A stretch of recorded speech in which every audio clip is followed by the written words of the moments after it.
When we talk about thin and ultra-portable laptops from the past, the MacBook Air will always be on top of our mind. Steve Jobs surprised the world when he gracefully pulled out the remarkable Air out of the envelope. This is the new MacBook Air. A textbook marketing stunt still fondly remembered by many. But what if I tell you that 7 years earlier, Toshiba had managed to pull off a laptop that was about as thin as the first MacBook Air, and even included a feature that was almost unheard of at its time. Today, we're taking a look at the Toshiba Dynabook SS2000M, give it some upgrades and one unusual downgrade, and see what it feels like to use it in the early 2000s. Although this unit arrived to me seemingly intact, given it's been around for more than 25 years, I really wonder how much life it had left. And if there's anything on the inside that needs fixing, I'll have no choice but to tear apart one of the world's thinnest laptops ever made. From the look of it, the laptop is in very decent shape. Only a few light scratches on the lid cover, a perfect-looking display, and the Japanese layout keyboard that sees almost no wear, as does the palm rest. Time to give it a rub with my magic jelly anyway.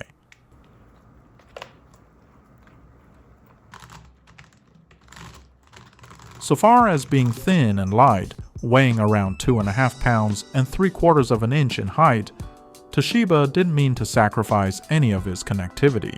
It's got a standard SD card reader, 3 USB ports, headphone and microphone jack, Ethernet, and VGA. A PC card slot for Wi-Fi or cellular, and even a CF card slot for storage expansion. Flip it over, there are clear compartments for storage and RAM, and a removable battery, which we'll see in a moment, still holds a charge or not. The bottom case looks remarkably solid for a laptop from this era, as most other models were usually grilled with openings to effectively cool the internals. The lack of those openings almost tricked me into believing this laptop sports a fanless design, a mistake I had only found out about much later. I plugged in its 19-volt charger and the battery light was on. That was a good sign.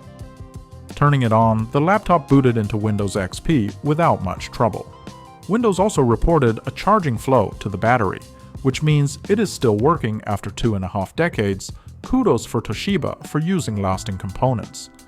I bought this laptop from a Chinese marketplace for around $50, which was sold as is. So naturally, it came with the Chinese version of Windows XP. The language didn't turn out to be much of a barrier, as I was pretty familiar with my way around XP, though the OS definitely wasn't the original one from Toshiba, as many of the branded software were missing, bar some essential utilities. And this copy of Windows was also missing the classic Luna themes, along with the many wallpapers we all know very well of. I loaded a copy of IDA 64 to check the specs, and it appears this machine was configured towards the higher end. A Pentium 3M running at 750 MHz, half a gig of RAM, and a 20 GB spinning hard drive. It also came with a Trident Cyberblade XP graphics that was notoriously bad in 3D performance, which we'll be testing later on. I tried a few included apps and games, and everything seems working just fine. The fan only kicked in when I was playing Windows Pinball, and most of the time, it was running remarkably silent, except for the occasional ominous clicks coming from the hard drive. This is the very component next to the battery pack that is prone to fail after decades of use. So I was determined to give it a solid upgrade while downgrading Windows to 2000. The main reason for such a weird combo was that this particular laptop was equipped with a resistive touchscreen, hence the clip-on stylus on the side. It definitely wasn't something you came across very often in the early 2000s. For context, tablet PC didn't officially happen until the end of 2002, and it made me curious about what it actually feels like to use a touchscreen on an even earlier version of Windows. Like, how well will Windows 2000 handle this touchscreen? Will it even be functional at all? Time to sort out the storage first. Toshiba was known to use hard drives of proprietary size and interface in its ultra-portable lineups, and the SS2000M wasn't any different. I removed the hard drive bay cover and was immediately greeted by the minuscule 1.8-inch spinner. Even more interesting was the 50-pin connector that looks nothing like what I had in spare parts so far. I'm going to need a proper adapter to make this work. This time, I grabbed a special 50-pin adapter that took a CF card on the other side. Its whole footprint was small enough to fit in the hard drive bay just fine. For the card, I skipped the widely available SanDisk consumer-grade lineup and opted for the industrial version from Transcend, despite it being more expensive and smaller in capacity. The reason is that these recent consumer cards are usually meant for digital cameras or music players, and often report themselves as removable drives in Windows. Meanwhile, industrial cards use native IDE or ATA command set that are widely compatible with older systems. To make things easier, I plugged the CF card in my other laptop and used WinNT setup to transfer the Windows 2000 installer onto the card. I put everything back together, and the Dynabook had no trouble recognizing the new drive. There wasn't any hiccups throughout the installation, other than that the whole process kept running for more than an hour before landing me in the classic Windows desktop. Meanwhile, I also noticed the bottom of the machine became particularly warm to touch, and despite the fan working at full speed, only lukewarm air can be felt near the outlet. Something was clearly wrong with the cooling. It could either simply be dried out thermal paste or something much worse. But before tearing into the thermal system, I need to figure out the drivers first. The SS2000 series was closely related to the Predates 2000, sold in Western markets, and many of its drivers are literally interchangeable. But after 2.5 decades, even the drivers for the more popular Predates 2000 become very hard to find on the internet. The Toshiba website used to host these legacy drivers, but up until recently, everything was removed from the servers, leaving only the empty links. Luckily for me, the previous owner conveniently saved the entire set of drivers for Windows XP on the hard drive. Some of them, like the touchscreen driver, were essentially lost media, of which I immediately made a backup on my thumb drive. To my knowledge, most drivers from the XP era usually have no problem working on Windows 2000. So expecting a rather smooth ride, I first opened the graphics driver folder, but found no setup executables whatsoever. The README file was also in a language I could barely read, but clearly it says the driver was made for Windows XP. Let's try it anyway. I opened up Device Manager, located the graphics card, and manually selected the driver. It went through rather smoothly. No errors whatsoever, so I restarted the computer, except that everything still looked the same. I checked the graphics again, and apparently the driver failed. Looks like our journey with Windows 2000 and this beautiful machine had to come to an end. The laptop was simply too new for this ancient operating system, and are you kidding me? I'm definitely not giving up on it. This time I went on searching for drivers by the exact Cyberblade model instead of Predates 2000, and to my surprise, I actually found quite a few promising results. The XP driver had the version number 6.4, so presumably something lower than that would be fine. I randomly picked an older version from the internet and tried again. The new driver was also missing the installer as well, so I loaded it up manually, and upon a reboot, the desktop finally lighted up. The rest of the drivers came along very well, and checking the device manager once again, everything appeared to be in good order. I immediately tried the touchscreen, and it had no trouble responding to my touches, except the touch points were way off, which can be easily fixed though, with a calibration.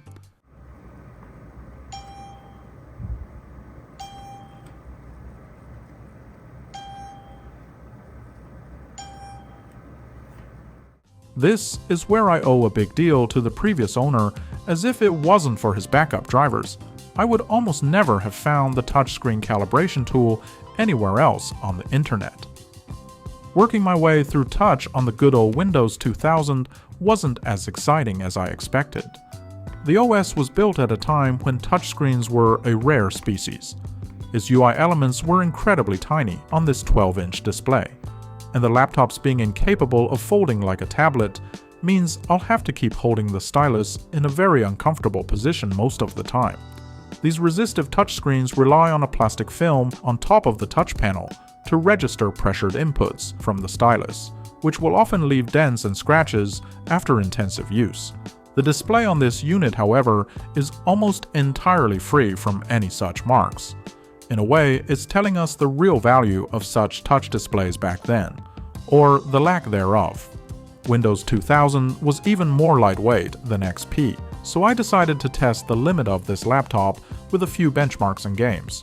For older computers like this one, it's almost impossible to natively capture what's happening on the screen with modern solutions like OBS. So most of the time, I had to make do with my camera. But luckily, Cloner Alliance sent me their flagship video capture device, the Box Pro. It comes with quite a selection of legacy cables which are extremely handy when working with old devices. Like with this Toshiba, all I need to do is connect the Box Pro through VGA and plug in a high-speed USB drive or micro SD card to record the screen. Windows XP and 2000 natively supports display mirroring, and the Box Pro is detected as a standard secondary monitor. For even older systems like DAOs or Windows 98, the Box Pro allows signal pass-through with zero delays. Besides retro setups, it also supports pretty much every modern devices that output a video signal. Its remote control also allows you manage everything from a distance. So thanks Cloner Alliance again for providing me the Box Pro so I can capture these footages natively from this decades-old laptop. I first tested 3D Mark 01, and for real, I can't even finish the benchmark under the default settings.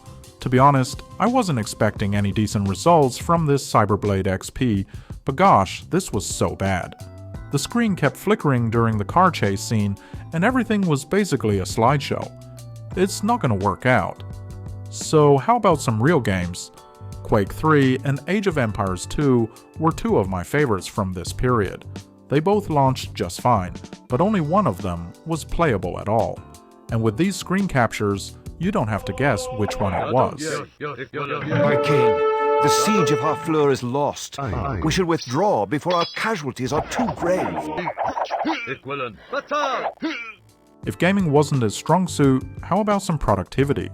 I installed Office XP as it's the first Office version that natively supports touch input and handwriting recognition. During the installation, check the alternative user input function under shared features, so you'll be able to use the writing pad in the language bar.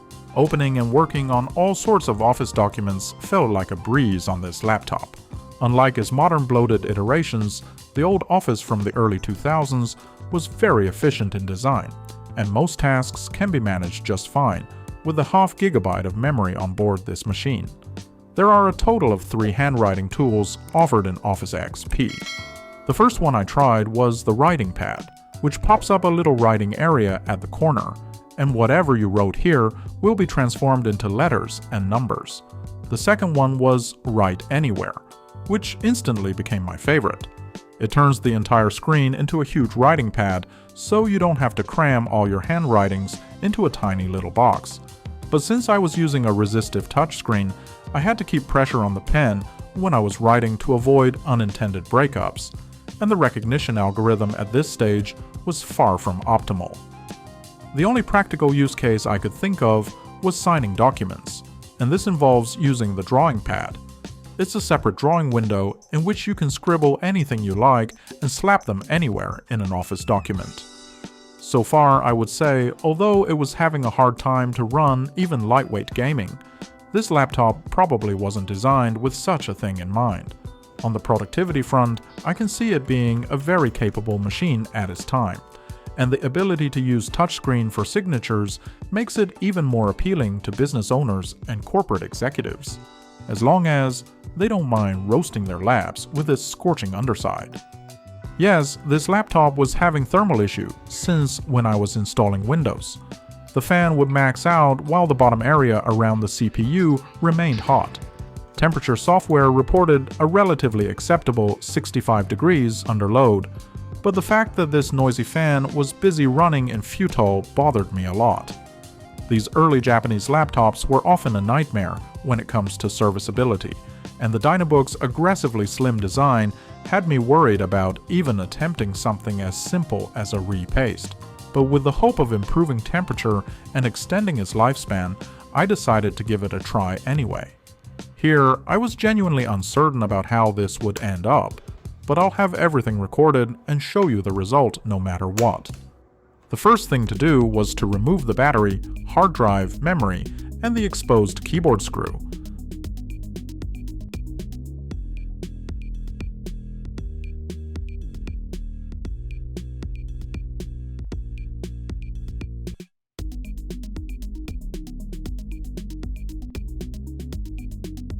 Then I flipped it over and carefully pried open the top panel, revealing the two Phillips head screws securing the keyboard.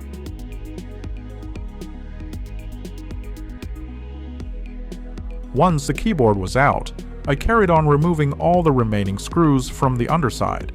I had to be very careful here since Toshiba used two different screw lengths for securing the bottom case, and my trick was to place the screws by their respective holes and take a photo. Then I flipped it over again, removed the 6 more screws under the keyboard, and worked from the edges to remove the bottom case. The heatsink was right there for the taking, but it was secured by another 3 screws from the other side of the machine.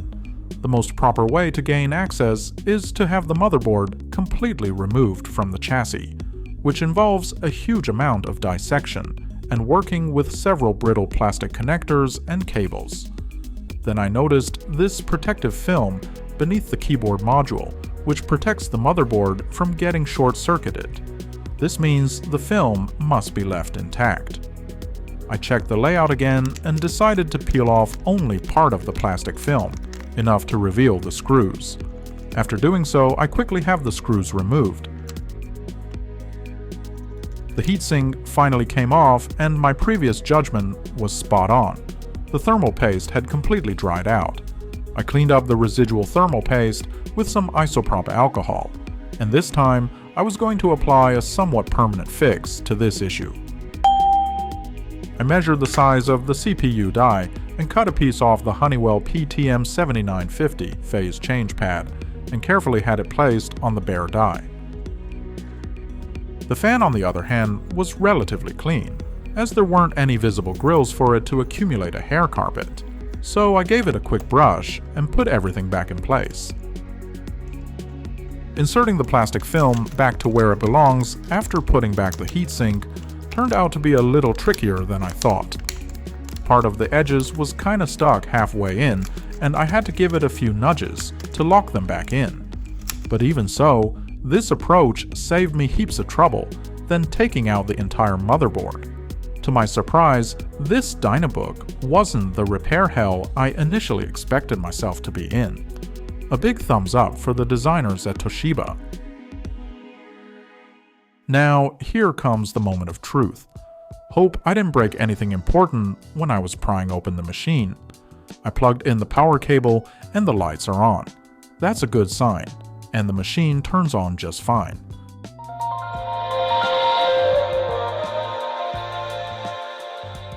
The now freshly pasted machine is running visibly cooler than before, with an idle temperature of 40 degrees and lower 60 under load.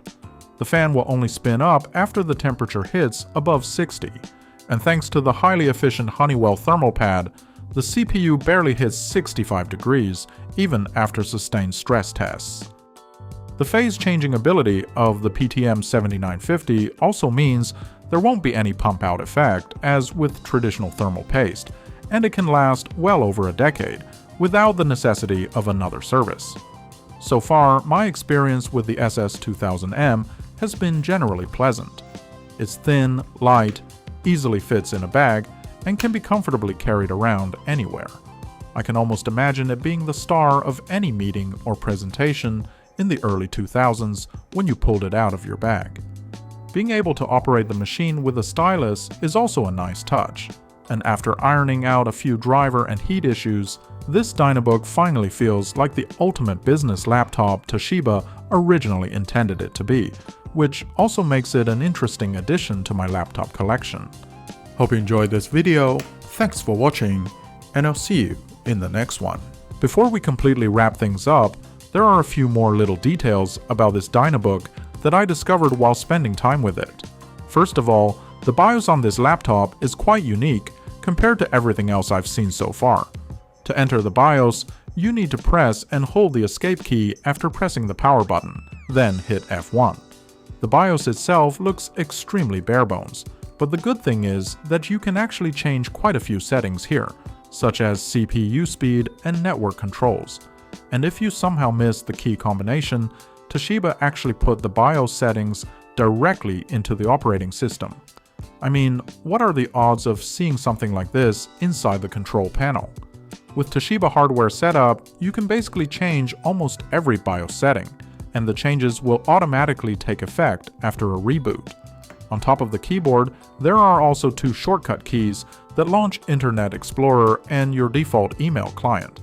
They both work after installing the Toshiba drivers, and you can even customize them however you want, like assigning them to your favorite games or applications. A very nice touch on an otherwise highly compact form factor. There are also a few small but clever mechanisms I discovered during the teardown, such as the spring-loaded dock protector and the card ejection mechanisms. These little details really show the amount of thought Toshiba put into designing such a compact machine.